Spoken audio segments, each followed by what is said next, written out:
नागपूरमध्ये मैत्रीचं नातं रक्ताने माखलंय। फक्त 3 लाख रुपयांच्या वादातून थेट जीवघेणा हल्ला। मित्राच्या मोठ्या भावावर हातोड्याने हल्ला करत संतापाचा स्फोट।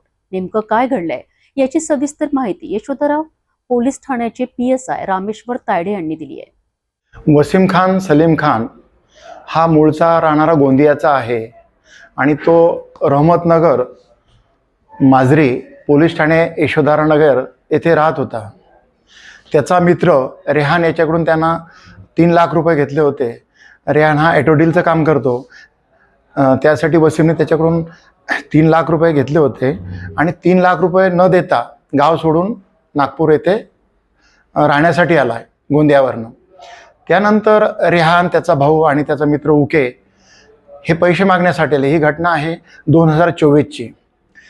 1 सप्टेंबर 2024 रोजी ते पैसे मागण्यासाठी आले 4-4:30 वाजेच्या दरम्यान। तेव्हा वसीम खान याने त्याच्या जवळील हातोडा घेऊन डायरेक्ट रेहानच्या मस्तकावर मारला, कपाळावर, आणि फार मोठी जखम झाली होती। त्याचं सेंट्रल हॉस्पिटल, जे बजाज हॉस्पिटल नावाने सुद्धा ओळखले जातं, गोंदिया येथे आहे, तेथे उपचार केला। त्यानंतर ते 23 तारखेला इथं आले, 23 सप्टेंबर 2024 रोजी, आणि इथे गुन्हा दाखल केला 588/2024 कलम 118(1) भारतीय न्यायसंहितेखाली गुन्हा दाखल केला। माननीय तत्कालीन PI श्री रमेश कुणे यांच्या आदेशाने आम्ही गुन्हा दाखल केला।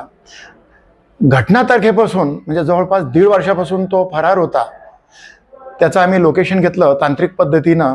सोबत DB पथकाचे रितेश मिश्रा, पोलीस अंमलदार रितेश मिश्रा यांना घेतलं, आणि सकाळी तो दुपारच्या टायमाला खापरखेडा, नंतर इंदोरा असं वेगवेगळ्या ठिकाणी मिळून आला। पण संध्याकाळी त्याला आम्ही 6-7 वाजेच्या दरम्यान सापळा रचून त्याला रहमतनगर येथे जेरबंद केलं आणि त्याला अटक करून त्याचा MCR केला। त्यानंतर तपासामध्ये मेडिकल सर्टिफिकेट आल्यानंतर त्याला 118(2) हे कलम लावलं आणि त्याचा MCRवर आज रोजी त्याला MCRवर पाठवलं आहे। तो अत्यंत क्रिमिनल आहे।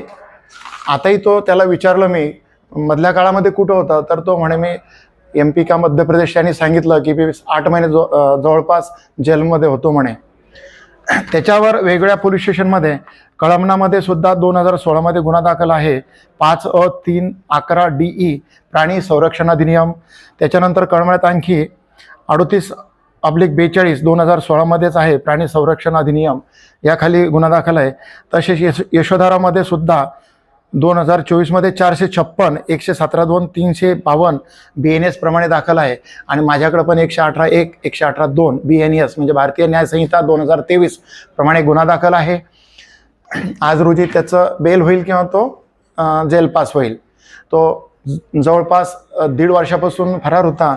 आमचे वरिष्ठ अधिकारी माननीय पोलीस निरीक्षक, वरिष्ठ पोलीस निरीक्षक माननीय संदीप बुवा साहेब यांच्या आदेशाने आम्ही ही कारवाई केलेली आहे। त्यांच्या मार्गदर्शनात आम्ही कारवाई केली आणि त्यांचं फार मोठं मार्गदर्शन आम्हाला या कारवाई दरम्यान लाभलेलं आहे। पैशांच्या वादातून थेट हिंसाचारापर्यंत पोहोचलेलं हे प्रकरण समाजाकरिता धोक्याची घंटा आहे। 1.5 वर्षांनी पोलिसांनी आरोपीला अटक केली आहे।